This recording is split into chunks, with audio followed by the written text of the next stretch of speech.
வணக்கம். இந்த வீடியோவில் 65 வயதிற்கு மேல் மாத பென்ஷன் அதிகரிப்பு சார்ந்து அரசு ஓய்வூதியர்களுக்கு முக்கியமான தகவல்கள் வெளிவந்துள்ளன. இது சார்ந்து விவரங்களை பார்ப்போம். அரசு ஓய்வூதியர்களுக்கு 80 வயதிற்கு பின்பு கிடைக்கும் அதிகரித்த ஓய்வூதியத்தின் பலன்கள் 65 வயதிலிருந்தே கிடைக்க வேண்டும் என்று நாடாளுமன்ற குழு மீண்டும் பரிந்துரைத்துள்ளது.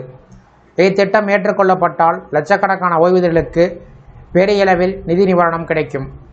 65 வயதிற்கு பின்பு கூடுதல் ஓய்வூதியம் கிடைத்தால் என்னென்ன நன்மைகள் கிடைக்கும், வயது அடிப்படையில் ஓய்வூதிய உயர்வு எவ்வாறு செயல்படுத்தப்படும், ஓய்வூதியர்கள் அதன் நேரடி பலன்களை எவ்வாறு பெறுவார்கள் என்பது சார்ந்து பார்ப்போம். ஓய்வூதியர்களுடைய வயதிற்கு ஏற்ப கூடுதல் ஓய்வூதிய உயர்வை அமல்படுத்துமாறு நாடாளுமன்ற குழு மத்திய அரசை வலியுறுத்தியுள்ளது. தற்போது 80 வயதிற்கு பின்புதான் 20% கூடுதல் ஓய்வூதியம் கிடைத்து வருகிறது. இது வயதிற்கு ஏற்ப அதிகரிப்பு செய்யப்பட்டு வருகிறது.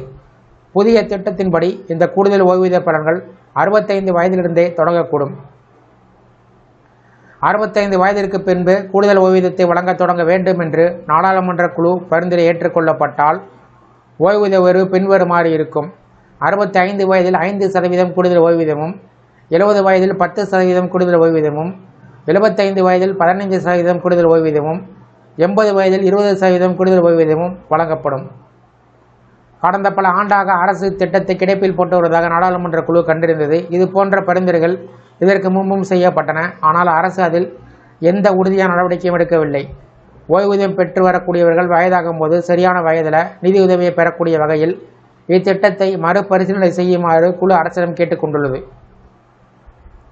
இந்த விதி ஏற்கனவே பல மாநிலங்களில் செயல்படுத்தப்பட்டுள்ளது. இமாச்சல பிரதேசத்தில் மூத்த ஓய்வூதியர்களுக்கு கூடுதல் ஓய்வூதியம் வழங்கப்பட்டு வருகிறது. ராஜஸ்தான் அரசு சமீபத்தில் இந்த கொள்கையை அமல்படுத்தியுள்ளது. ஆனால் மத்திய அரசு ஓய்வூதியர்கள் இன்னும் இந்த சலுகைக்காக காத்துக் கொண்டிருக்கிறார்கள். சில மாநில அரசுகள் ஏற்கனவே இந்த விதியை அமல்படுத்தி இருப்பதால் மத்திய அரசு விதியை அமல்படுத்துவதற்கான அழுத்தம் அதிகரித்துள்ளது. மூத்த குடிமக்கள் வயதாகும் போது மருத்துவம் மற்றும் பிற செலவுகளுக்கு அதிக பணம் தேவைப்பட்டு வருகிறது. முதியோருடைய நிதி பாதுகாப்பை உறுதி செய்யக்கூடிய வகையில் இந்த திட்டத்தை அரசு பரிசீலிக்கும் என்று நம்பப்படுகிறது. இந்த வீடியோ குறித்த உங்களுடைய கருத்துக்களை, சந்தேகங்களை கமெண்ட் செக்ஷனில் பதிவிடுங்க. இந்த வீடியோ பிடிச்சிருந்தா வீடியோக்கு ஒரு லைக் பண்ணுங்கள். இந்த வீடியோவை அனைவருக்கும் ஷேர் பண்ணுங்கள். மற்றும் ஒரு பயனுள்ள வீடியோவில் சந்திப்போம். நன்றி.